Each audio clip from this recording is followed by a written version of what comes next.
الله سبحانه وتعالى في كلامه الكريم والفرقان المجيد واعتصموا بحبل الله جميعا ولا تفرقوا صدق الله مولانا மேலான அல்லாஹுவின் நல்லடியார்களே, அல்லாஹு சுப்ஹானஹு வ தஆலா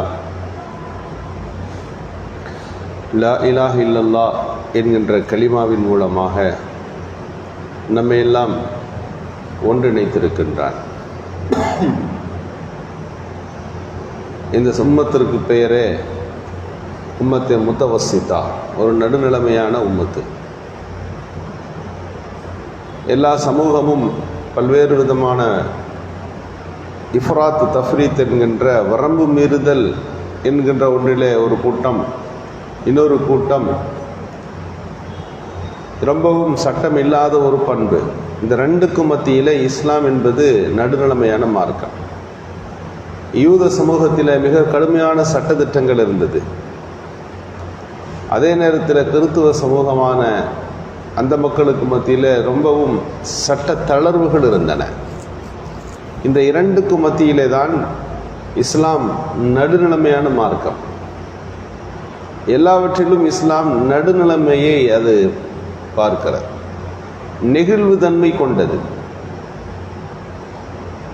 ஒரே சட்டம் எல்லா நேரத்துலையும் அப்படித்தான் என்ற சூழ்நிலையிலிருந்து கொஞ்சம் மாற்றம். ஊரில் இருந்தால் ஃபர்லு தொழுகை 4 ரக்காயத்து. அதுவே நீங்கள் பயணத்தில் இருக்கிறீங்க அப்படின்னா இந்த பயணத்தின் சோர்வு களைப்பு அல்லாஹ் அதை கவனத்தில் எடுத்துக்கொள்ளுகிறான். நீ 2 ரக்காயத்தா தொழுதா போதும். அங்கே ஒரு விதிவிலக்கு வருவதை பார்க்கிறோம். பனு இஸ்ரவேல் சமூகத்தினுடைய இந்த சட்டத்திட்டங்களை சொல்லுகின்ற போது, ஒரு நஜீஸு பட்டு விட்டால் அந்த இடத்த வெட்டி அந்த துணியை கீழே போட்டுறணும். அது நஜீஸை சுத்தம் பண்ணனா அது ஆடை சுத்தம் ஆகாது என்று அவர்கள் புரிந்தார்கள். இஸ்லாம் அதை சுத்தப்படுத்தினால் அது சுத்தமாயிடும். அந்த பயன்படுத்துறது தப்பு இல்லை. இங்கே வித்தியாசப்படுகிறது அல்லவா? ஒரு தவறு செய்தால் அல்லாஹ் தஆலா கொஞ்சம் கால தாமதம் கொடுக்குறான். எவ்வளோ தாமதம் கொடுக்குறான்? எவ்வளோ சீக்கிரம் தௌபா செய்ய முடியுமோ நீங்கள் தௌபா செய்யுங்க. பிற்படுத்துகிறாயா, உனக்கு கடைசி நேரம் வரை இருக்கிறது. என்ன நேரம்? சக்கராத்து வர்றதுக்குள்ள நீ செஞ்சது அத்தனையும் தவறு, நம்முடைய வாழ்க்கை போங்கு தவறு, இவ்வளவு காலம் அல்லாஹ்விற்கு நான் மாறுபட்டு நடந்து விட்டேன் அப்படின்றத ஒரு மனிதன் புரிந்து யாரெல்லாம் நான் தௌபா செய்கிறேன் அப்படின்னா சக்கராத்துக்கு முன்னால் அந்த மனிதனுடைய இந்த தௌபா ஏற்றுக்கொள்ளப்படும். பனு இஸ்ரவேல் சமுதாயத்தில் அப்படி இல்லை. இவ்வளோ கால தாமதம்லாம் கிடையாது. ஒருத்தர் தப்பு செஞ்சாருன்னா அது கொஞ்ச நேரத்தில் உணர்வார் இது தவறுன்னு.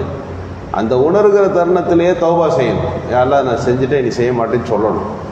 தௌபா செய்யாவிட்டால் அந்த பாவம் மன்னிக்கப்படாது. இஸ்லாத்தில் அந்த மன்னிப்புக்கான நேரம் அதிகப்படுத்தப்பட்டிருப்பதை நாம் பார்க்கிறோம். இப்படி ஒவ்வொரு சட்டங்களாக எடுத்து பார்க்கிற போது இஸ்லாம் இலகுவான ஒரு தன்மையை கொண்டிருக்கிறது. ஒன்றை சொல்லிவிட்டால் அது அப்படியே செய்ய வேண்டும் என்பதல்ல. அதில் சூழ்நிலைக்கு தகுந்த மாதிரி அன்றைக்கு இருக்கக்கூடிய மனித மனங்களின் மன ஓட்டங்களை கருத்திலே கொண்டு சில சட்டங்கள் இருக்கும். ரசூலுல்லாஹி ஸல்லல்லாஹு அலைஹி வஸல்லம் சொல்லுகிறார்கள் அல்லவா, காபத்துல்லாவுக்கு 2 வாசல் படியோடு அது நீளமான ஒரு கட்டடம் தான், அதை மாற்றணும் தான், ஆனால் செய்ய முடியாது என்னால்.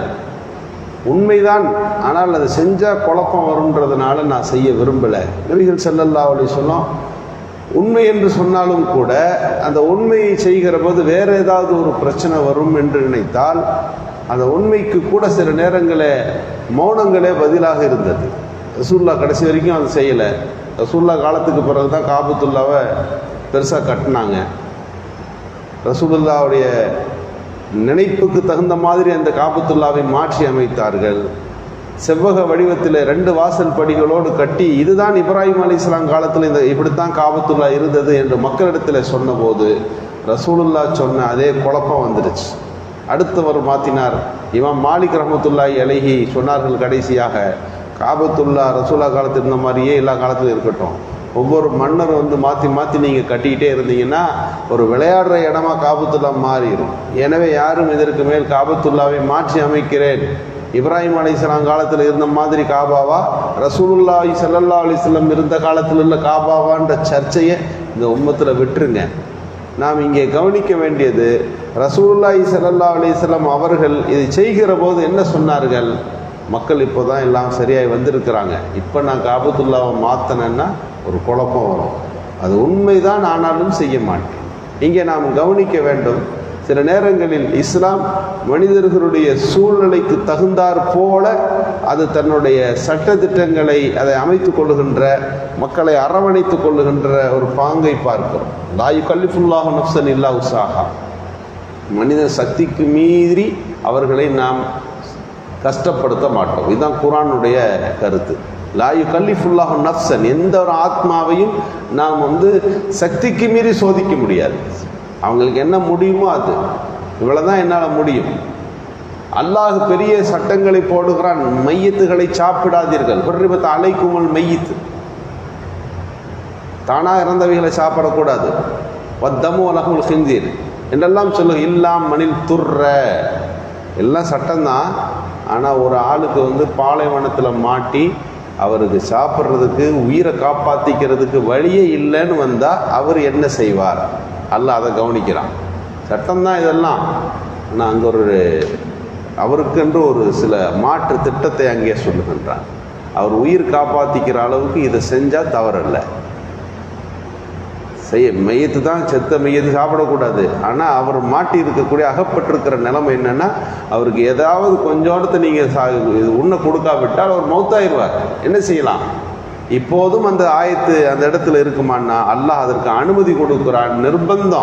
நிர்பந்தம் வந்தால் நீங்கள் இதில் பயன்படுத்தி கொள்வதில் தவறல்ல என்கின்ற வசனத்தையும் அல்லாஹ் சேர்த்தே சொல்லுகின்றார். நபிகள் ஸல்லல்லாஹு அலைஹி வஸல்லம் ஒரு யுத்தத்தில் இருந்தாங்க. ஒரு கல் ஒரு சஹாபி தலையில் பட்டுருச்சு, மண்டை உடைந்து போனது. அவருக்கு ஜனாபத்து குளிப்பு ஏற்பட்டுருச்சு, குளிக்கணும், மண்டையில் அடிபட்டிருக்கு. அவர் கட்டு போட்டிருக்கிறார். சஹாபிகள்கிட்ட கேட்குறார், இப்போது எனக்கு ஜனாபத்து குளிப்பு ஏற்பட்டுருச்சு, தலையில் காயம் ஏற்பட்டிருக்கு, நான் குளிச்சு தான் ஆகணுமா, என்ன சொல்கிறீங்கன்னு கேட்டேன். அப்போது சஹாபிகள் எல்லாம் சொன்னாங்க, அன்றைக்கு இருந்த சட்டத்தின்படி அவங்களுக்கு தெரிஞ்ச வரைக்கும் குளிக்காமல் எப்படி ஜனாபத்து போகும், குளிச்சுட்டு தான் நீங்கள் தொழுகணும். அப்படி இல்லை, காயம் பட்டிருக்குதே, இல்லை ஜனாபத்துக்கும் குளிச்சு தான் ஆகணும்ட்டாங்க. நபிகள் பெருமானார் ஸல்லல்லாஹு அலைஹி வஸல்லம் அங்கே தான் இருக்கிறார்கள். அங்கே இது கேட்கப்பட்டிருந்தால் அதுக்கான பதில் கிடைத்திருக்கும். அதுதான் சட்டம். இந்த சட்டத்தில் எந்த மாற்றமும் இல்லை என்று அவர்கள் ஒரு சட்டத்தை சொன்னார்கள். அந்த சஹாபி குளித்தார், தண்ணி மண்டையில் பட்டுச்சு, தண்ணீர் உள்ளே போன என்ன நடக்கும்? அவருக்கு உடனடியாக மௌத்து. சஹாபிகள் ரசூலுல்லாஹி ஸல்லல்லாஹு அலைஹி வஸல்லம் இடத்துல சொன்னபோது ரசூலுல்லாஹி ஸல்லல்லாஹு அலைஹி வஸல்லம் சொன்னார்கள், ஏன் அவரை கொன்னுட்டீங்க? உங்கள்கிட்ட தெரியாததை உங்களிடத்தில் ஒருவர் கேட்கிறார் என்றால் உங்களுக்கு தெரிந்தால் நீங்கள் பதில் சொல்லணும். என்னிடத்தில் நீங்கள் கேட்டிருக்கலாம் இல்லையா? அவரை நீங்கள் தவறான ஒரு பதிலை சொல்லி அவரை கொன்று விட்டீர்கள். அடிபட்டிருந்தால் அந்த இடத்துல மசகு செஞ்சால் போதும். அடிபட்ட இடத்துல ஒரு பட்டையை கட்டி, ஒரு துணியை கட்டிட்டு அவர் தயமம் செய்திருந்தாலே அவருக்கு அந்த குளிப்பு நிறைவேறியிருக்கும். தண்ணி இல்லை, செய்கிறதுக்கு தண்ணி இல்லை, தயமம் செய்கிறோம் இல்லையா? அது மாதிரி தான் ஜனாபத்துக்கும் ஒருவர் தயமம் செய்தால் அந்த தயமம் ஜனாபத்து குளிப்பாக கருதப்படும். நிர்பந்தத்திற்கு குளித்துத்தான் ஆக வேண்டும் என்பது அதற்கான சூழ்நிலை இருக்கிற போது, குளிக்கவே முடியாது என்று ஒருவருக்கு இருந்தால் அவருக்கு தயமம் அந்த இடத்துல வந்துவிடும். இவ்வளவுதான் சட்டம். இஸ்லாம் இலகுவானது என்று நபிகள் ஸல்லல்லாஹு அலைஹி வஸல்லம் அங்கே சொல்லுகின்ற காட்சிகளை பார்க்கிறோம். ஆக மார்க்கம் என்பது ஒரு நடுநிலைமையானது. அது சட்டத்திட்டங்கள், மனிதர்கள் எல்லா சூழல்களையும் கருத்தில் கொண்டு அவர்களை அரவணைக்கக்கூடியது. நின்று தொழுக முடியலாட்டி நீங்கள் உட்காந்து தொழுகுங்க, பிரச்சனை இல்லை என்று மார்க்கம் அவர்களை, சட்டத்திட்டம் தொழுகை என்பது முக்கிய கடமை, அதிலும் சற்று இறங்கி நீங்கள் அதை நிறைவேற்றினால் நோன்பு வைக்க முடியல, அப்படியா வயசாயிடுச்சா விட்டுறலாம், பரவாயில்ல. நோயாளியாக இருக்கிறீங்களா, பயணியாக இருக்கிறீங்களா, ரமலானில் தான் வைக்கணுன்றதில்லை, இதை கலா செஞ்சு அடுத்த நாள் வைங்க, அடுத்த மாதம் வைங்க என்று மார்க்கத்தினுடைய சூழல்கள் நம்மை அரவணைப்பதை பார்க்கிறோம். எனவே அல்லாஹ் நம்மீது காட்டியிருக்கக்கூடிய கிருபைகளையும் சலுகைகளையும், நமக்கு தரப்பட்டிருக்கிற அந்த வாழ்க்கை வழிமுறைகளையும் முழுமையாய் பின்பற்றி நடக்கின்ற நல்ல தௌஃபீக்கை அல்லாஹ் நமக்கு சுப்ஹானல்லாஹ்.